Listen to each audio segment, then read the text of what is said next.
President Trump's attorneys push back on the topic of potential pardons, while immunity is granted to seek the contents of a secret safe. As we move closer to the midterm election, both Republicans and Democrats are in a wait-and-see stance about how to position the Paul Manafort convictions and the Michael Cohen plea deal.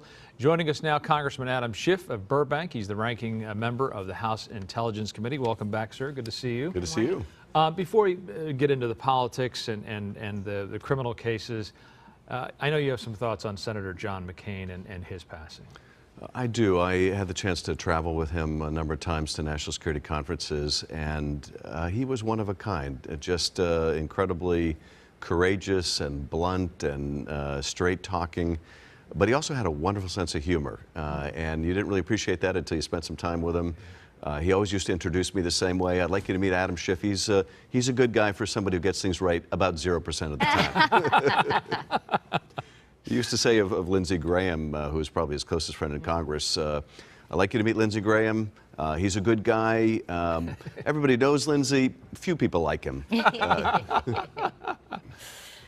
We appreciate you sharing those stories with us. We want to jump into some topics with you this morning. Let's start with this here. Alan Weisselberg, Chief Financial Officer for the Trump Organization, has been granted immunity, just like Trump ally David Pecker, the CEO of the National Enquirer. So how big is the trove of information that they could offer regarding President Trump?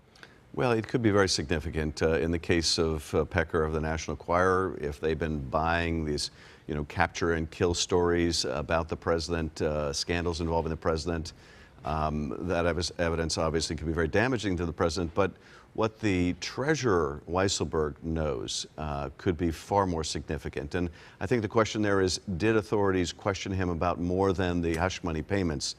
One of the concerns I've always had is whether the Russians were laundering money through the Trump Organization. There are a number of serious allegations along those lines. Weisselberg would be in a position to know, and I would hope that he's being asked those questions, but I don't know the scope of what he's being asked. President Trump's attorneys are saying they don't want to discuss potential presidential pardons. The president has been tweeting about rats and flippers. The former campaign chair, Paul Manafort, convicted on 8 counts of tax evasion and fraud. Does he get a pardon? If he is pardoned, what happens in Congress, if anything? Well, if he's pardoned, it's another act of obstruction of justice, and I think it makes the case for obstruction that much stronger against the president. And I think that's why some of the president's advisors are urging him not to do it, but others are out there, like Giuliani, actively floating the idea. And basically, I think they're doing it because they're telling Paul Manafort, who's now potentially facing the rest of his life in jail, don't flip, don't rat. If you keep your mouth shut, like a good part of the Mafia family, you can expect a pardon, unlike that rat, Michael Cohen. This is what it's come to, and I have to say it reminds me of comments that James Comey made about his first meetings with the president, where he said he seemed to conduct the meetings like the head of a Mafia family. Well, the head of a Mafia family talks about people being rats and people flipping, and that cooperating with the government ought to be a crime. And it's astounding to hear the President of the United States talk that way.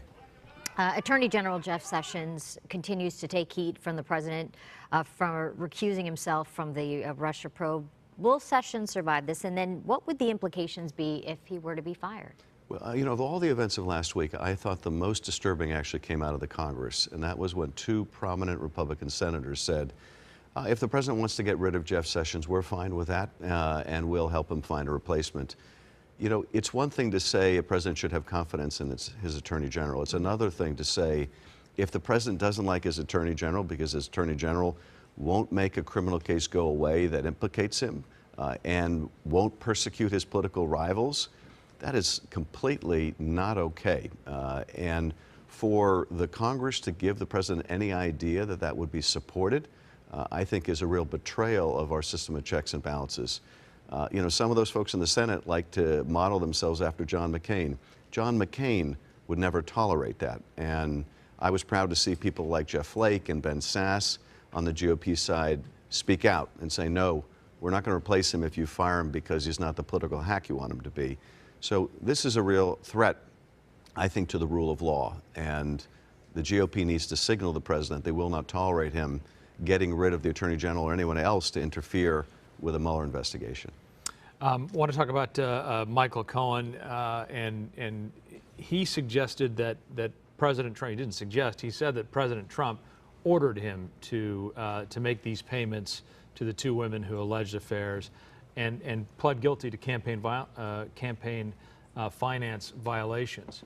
How does this affect the president? Many people have said, well, shouldn't the president then also be charged? So what happens with regard to the president on that particular count?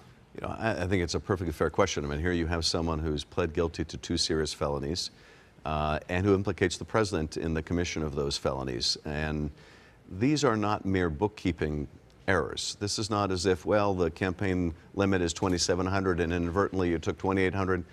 These were deliberate efforts to bury stories and pay hundreds of thousands of dollars to keep them quiet, well in excess of any campaign limit.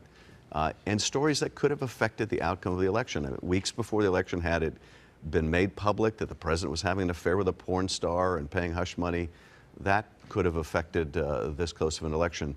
So the questions are perfectly appropriate. My feeling is we still haven't seen the evidence yet. We know what Michael Cohen said in court. We don't know what these other cooperating witnesses have to say.